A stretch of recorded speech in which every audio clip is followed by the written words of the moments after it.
बिस्मिल्लाहिर्रहमानिर्रहीम। वकार जागो अवाम party YouTube channel Tehreek Insaf के अंदर से अच्छी ख़बरें आना शुरू हुई हैं और तहरीक इंसाफ के जो चेयरमैन हैं अली गौहर ख़ान साहब, उनकी कोशिशें रंग लाती हुई नज़र आ रही हैं और तहरीक इंसाफ का जो शिद्दत पसंद टोला था वो बेअसर होता हुआ नज़र आ रहा है। और सोहेल आफरीदी साहब जिस शिद्दत पसंदाना अंदाज में मकबूलियत के घोड़े पर सवार होकर तहरीक इंसाफ को अंधे कुएं में गिराने पर तुले हुए थे, तो तहरीक इंसाफ की संजीदा क़यादत उनके रास्ते में हायल होती हुई नज़र आ रही है और कामयाब होती हुई नज़र आ रही है। तहरीक इंसाफ ने जो इमरान रिहाई फोर्स बनाने का ऐलान किया था सोहेल आफरीदी की ज़बान से, तो ये मंसूबा अब तर्क कर दिया गया है और तहरीक इंसाफ के चेयरमैन ने वाज़ह तौर पर बता दिया है कि कोई रिहाई फोर्स नहीं बनेगी। ये रिहाई फोर्स जो है उसका नाम भी चेंज कर दिया गया है क्योंकि इससे ख़तरा पैदा हो गया था कि तहरीक इंसाफ अस्करियत पसंदी की तरफ जा सकती है। इसके ऊपर जो है वो मुसल्लह तंजीम होने का इल्ज़ाम लग सकता है और बड़ा नुकसान हो सकता है। इसलिए अब तहरीक इंसाफ की पार्टी ने जो है वो फ़ासला इख्तियार करना शुरू किया है इन चीज़ों से। रिहाई फोर्स का ख़त्म किया जाना, ना बनाने का फ़ैसला किया जाना एक मुस्बत पेशरफ्त है। तहरीक इंसाफ को इसी रास्ते पर चलना चाहिए। दूसरी तरफ जो शिद्दत पसंद सोशल मीडिया एक्टिविस्ट हैं, अब उनको भी मुंह देने का फ़ैसला किया है तहरीक इंसाफ ने।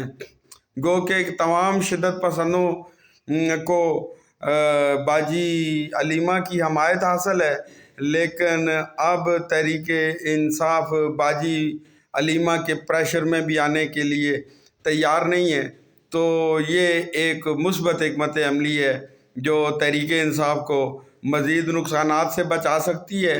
तहरीक इंसाफ अब एक सियासी जमात बनती हुई नज़र आ रही है और उसके मुतअद्दिल मिजाज जो लीडरशिप है वो शिद्दत पसंदों की नाकामी के बाद अब अपना असर दिखाना शुरू हुई है और वो कामयाब हो रही है। और जो ये इमरान खान रिहाई फोर्स का मंसूबा तर्क करवाया है इन्होंने, ये उनकी पहली बड़ी कामयाबी है। मैं समझता हूँ कि तहरीक इंसाफ जितनी जल्दी मुमकिन हो शिद्दत पसंदी की जगह पर सियासी हिकमत के रास्ते पर आए, क्योंकि वो अपनी शिद्दत पसंदी की वजह से अपने मुखालफीन के लिए राह हमवार करती रही और अपने कायद के रास्ते में कांटे बिछाती रही।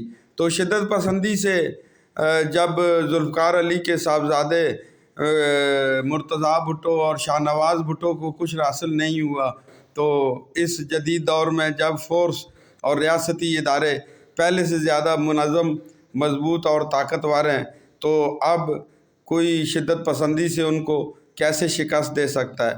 तो ये एक अच्छी और मुस्बत तब्दीली है तहरीक इंसाफ के अंदर। यकीन रखें, अगर तहरीक इंसाफ की शिद्दत पसंद लीडरशिप की जगह जो ये नॉर्मल अंदाज में सियासत करने वाले ठंडे मिजाज के लोग हैं, अगर इनको हिकमत से आगे चलने दिया जाता तो अब तक इतनी मुश्किलात का सामना ना करना पड़ता।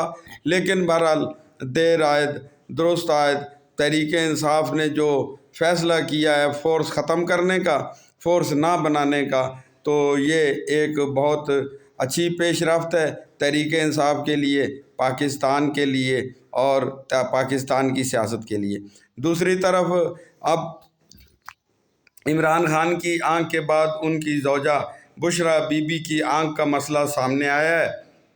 पता चला है कि उनको आंख में तकलीफ़ हुई थी, डॉक्टर्स ने चेकअप किया है और चश्मा लगाने का उन्होंने उनको बताया है। बहरहाल दुआ करनी चाहिए कि हालात ठीक हों और हर एक की मुश्किलात हल हों।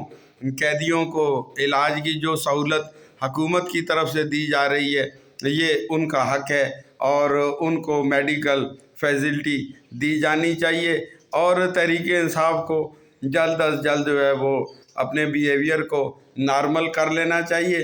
सियासी लड़ाई सियासी जमातों के साथ लड़नी चाहिए, रियासत के साथ اسٹیبلشمنٹ کے ساتھ لڑ کر نقصان کے سوا کچھ حاصل نہیں ہوگا۔ دعا کرنی چاہیے کہ یہ مثبت خبریں اسی طرح آتی رہیں اور تحریک انصاف ایک نارمل سیاسی جماعت کی طرح بیہیویئر اختیار کر لے، نہ کہ طالبان شدت پسندوں والا راستہ اختیار کرے جس پر چل کر اس کو سوائے نقصان کے کچھ حاصل نہیں ہوا۔ پاکستان ہمیشہ کے لیے زندہ باد۔